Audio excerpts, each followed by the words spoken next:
Hello and good day everyone. Thank you so much for tuning into my video. If you haven't yet, go ahead and check out my other videos. Like, subscribe, comment. I really appreciate the support and helping growing my channel. This is actually take 2 of this video. I feel like the first time that I recorded this video, it just like didn't do it justice, and I was also stoned. And I've actually haven't smoked in like 2 or 3 months now, but that's like a whole nother video.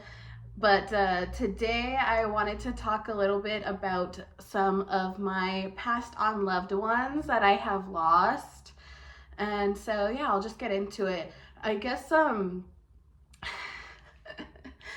the inspiration for this video came from a man that I used to date that passed away, and I wanted to make a whole video just dedicated to him, but I felt like it kind of like tied in with like adding some of my family members and some other people that I have lost or that have transitioned. I don't really like to say that we lost them because we haven't, and you know, that happens to all of us, so you never know like when your time is gonna be. So I will give a trigger warning if you are sensitive. This kind of is like a sad video, but it's also like a celebration of these people's lives and the impact that they have had on my life.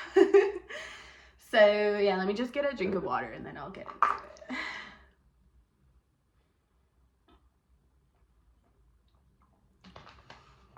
Okay, so let's start with the man that I dated. I don't necessarily want to say his name because I just want to be respectful to his family, but if you knew him, you know. But this man was an incredible man, probably one of the best men that I have ever met in my life. The way that I met him was here in Albuquerque, there's this bar and there's a pizza night inside, and so one night it was a playoff game for the Cowboys, and me and my dad were there and we were having a beer, and I had just gotten out of a relationship, so I was looking for a job.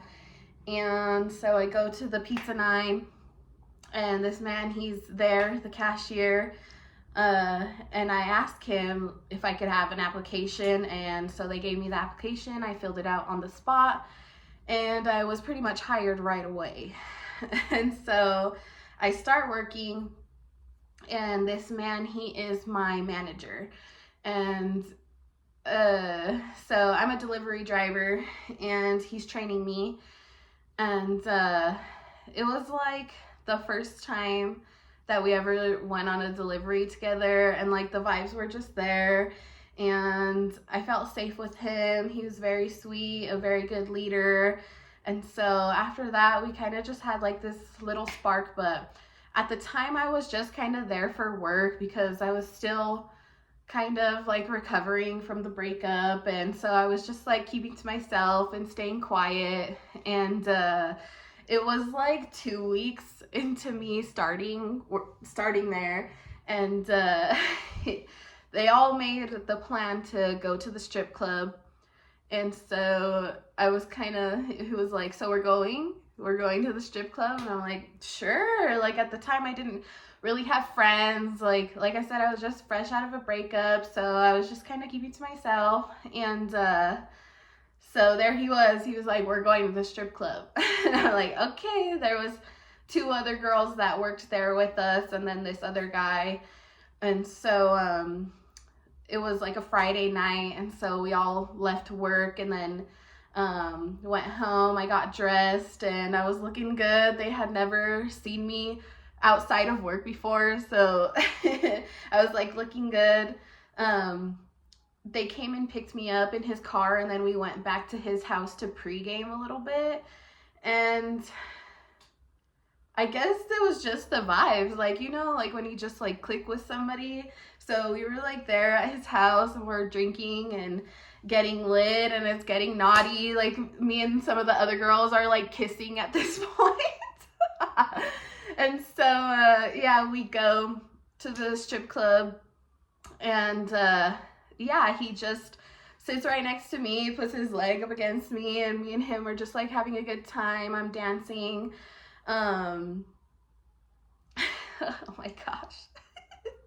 I don't know what it is with me, but sometimes I just like to make my partners a little jealous. I know that sounds like kind of toxic, but I was like talking, like, I don't know, it was just, he was just so handsome and we just clicked. And so I was like talking to this other guy and like looking at him, and so I don't know, just to like spice things up.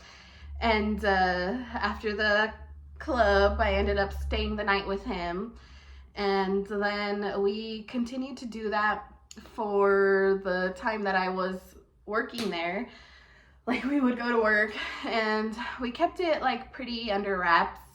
And so we would just like work, and then after work we would get off and go to the bar, go play pool, have some drinks, and then we would go back to his house and I would spend the night and he would give me rides home. And one of the nights that we went out, he was like, do you know how to drive standard? And I was like, no, not really. And so he like stopped the car and got out, and we switched and he taught me right there on the spot. And of course I was like picking it up because I'm a good learner, you know. But yeah, I just thought that was very sweet. Like, he was, like I said, a very great leader. So he's teaching me how to drive standard, and then at work he was like cross training me like how to cook and stuff. So because we would like talk about like me eventually like taking his spot as manager, so I could like make more money and stuff. And it was just like a great connection. Like, anytime we were together, like, he was just a very grounded man, and I just felt safe and I felt comfortable, and we always had a really good time. Like, I always had a great time spending the night, and we would, you know, cuddle and stuff and like watch movies, and it was always such a good time.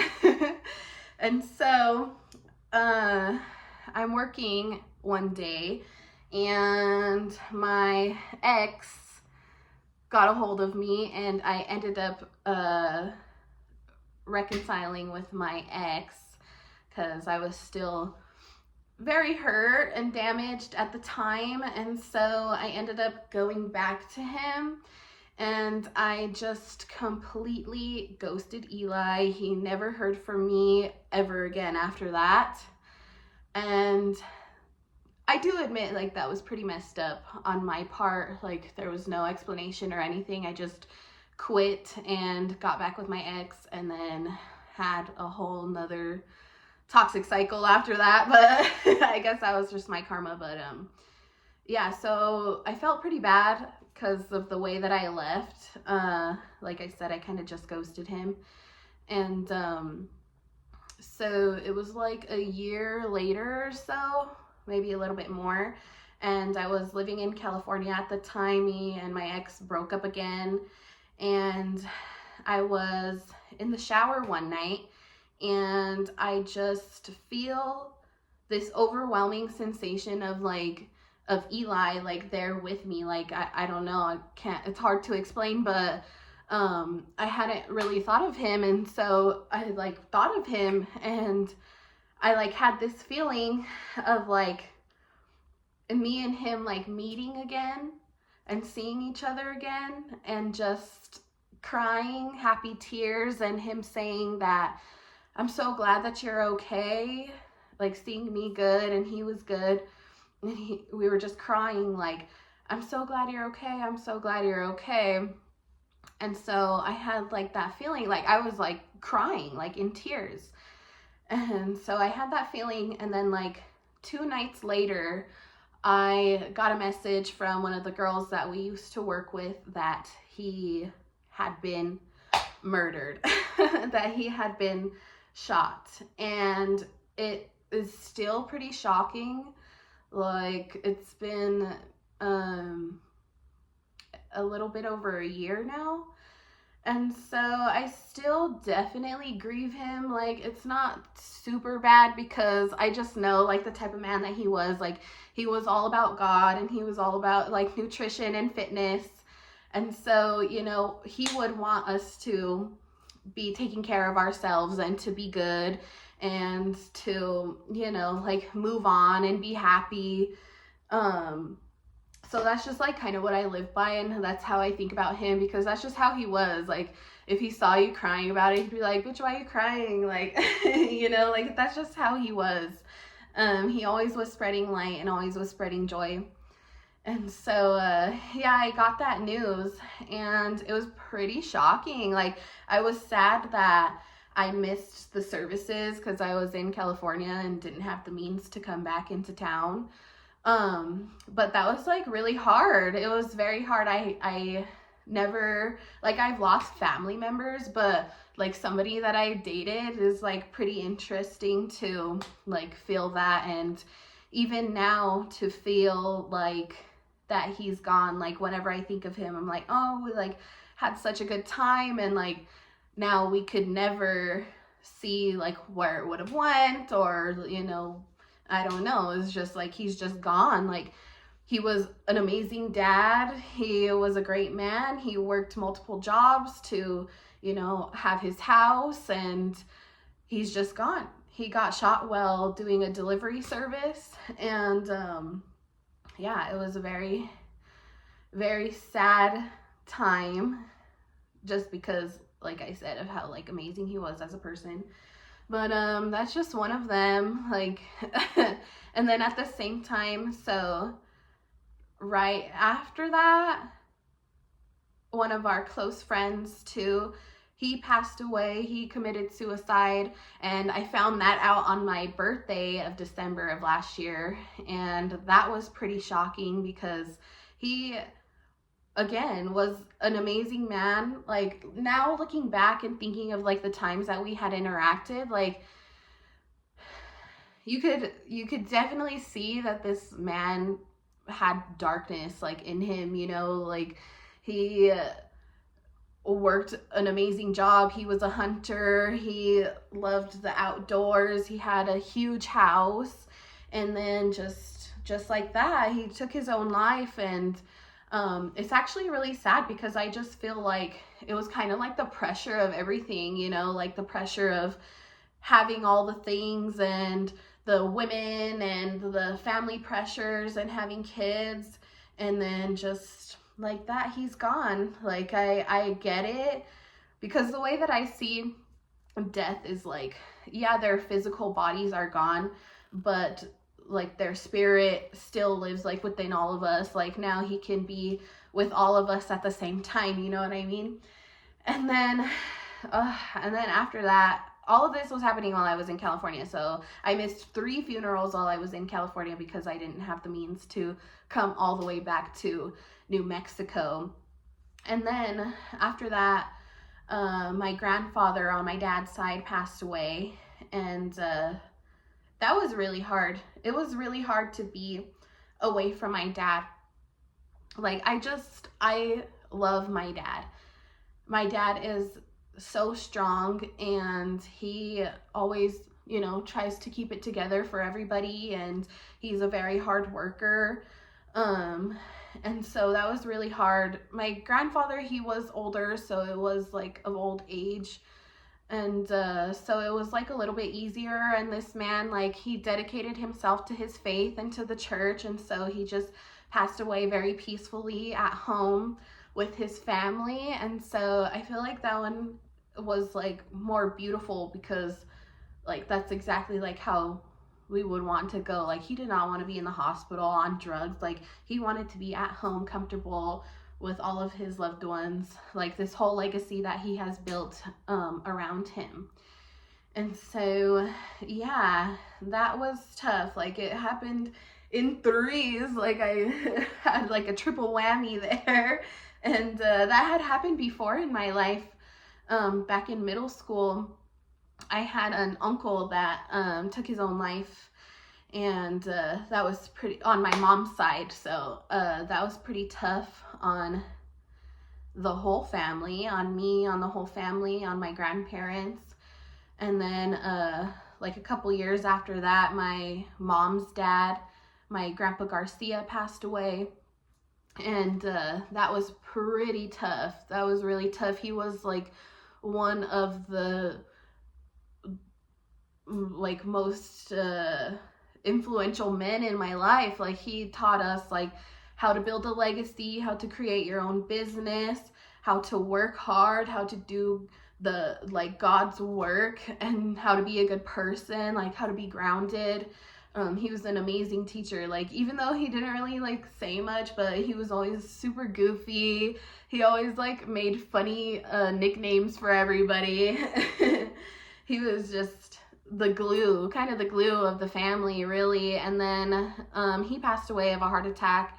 And then shortly after that, my grandmother passed away too, because she lost her husband and lost her baby. So she was just done with us over here. She's like, I want to be with my family, you know?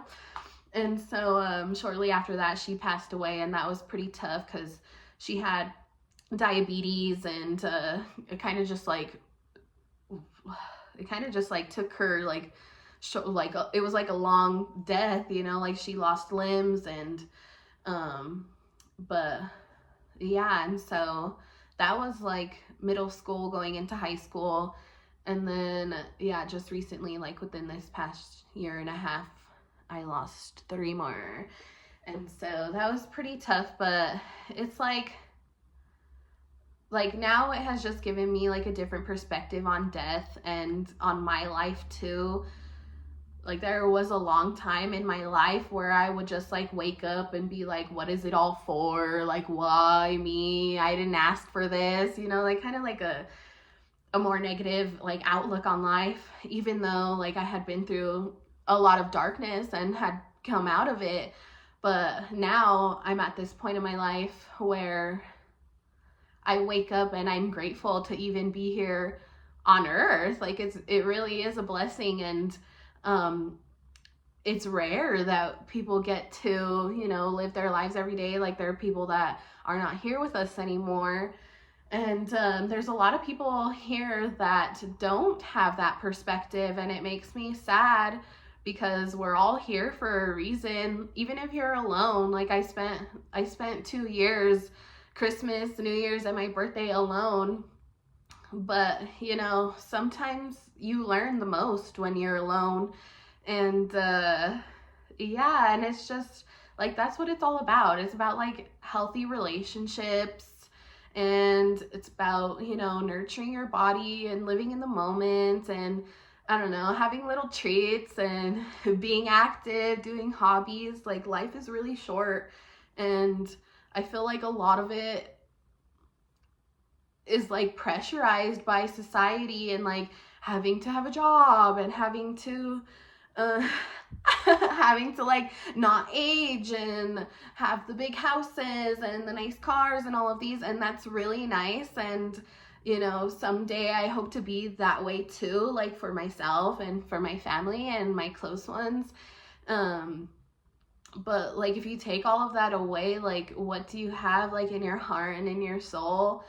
And I feel like that's what really matters, you know? Like there's a lot of good in life. Like I think it's good because with the media, like we see a lot of bad, right? Like I feel like that's the point of media, is they show us the wars and the politics and he lied, she lied, like all of it. But there's like such a bigger meaning to life than just all of those negative things.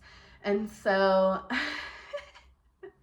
I'm just rambling on. This is like 18 minutes in. If you've made it this far, thank you so much for tuning in. And I just want to say, like, if you have experienced like some of the same that I have, like losing a loved one close to you, I just want to say that I'm sorry, because it is tough, and the grieving process is not linear. Like there's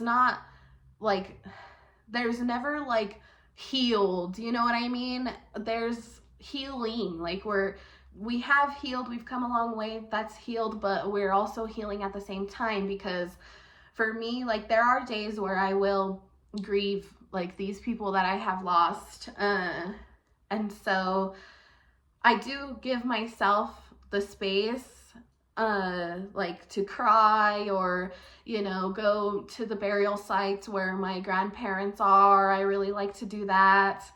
And yeah, because it's tough out here. Like a lot of people go through the same thing, like with suicide rates and you know, like drugs and all of the things, like the health industry, all of the things. Like I know this, like some people don't really like to talk about it, but I think it's a really good thing to talk about and to come together with one another about it, because you are allowed to grieve. You're allowed to have bad days and to, you know, like give yourself the time to not be okay. And so, yeah. I think that's all for this video. I just wanted to, you know, like I said, like with this channel, I just want to like bring us together on like topics and talk about things and be real and be transparent and be vulnerable. And so yeah, this is my video. Like and comment. Check out my other videos if you haven't. I appreciate it. I am going to be making more on more topics. I kind of do want to talk about more about like my addiction and how I got out of it, and you know, about like my weed habit and all of those good things. So there will definitely be more videos to come.